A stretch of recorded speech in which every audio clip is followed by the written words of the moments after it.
চীনের সঙ্গে তাইওয়ানের পুনরৈকত্রীকরণের কেউ ঠেকাতে পারবে না বলে মন্তব্য করেছেন চীনা প্রেসিডেন্ট শি জিনপিং। নববর্ষ উপলক্ষে জাতির উদ্দেশ্যে দেয়া ভাষণে মঙ্গলবার কথা বলেন তিনি।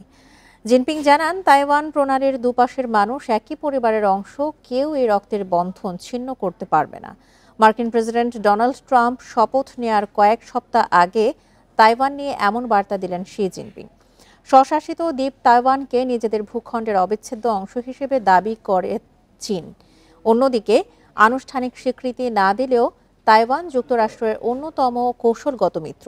এছাড়া তাইপের অস্ত্রের সবচেয়ে বড় যোগানদাতা ওয়াশিংটন।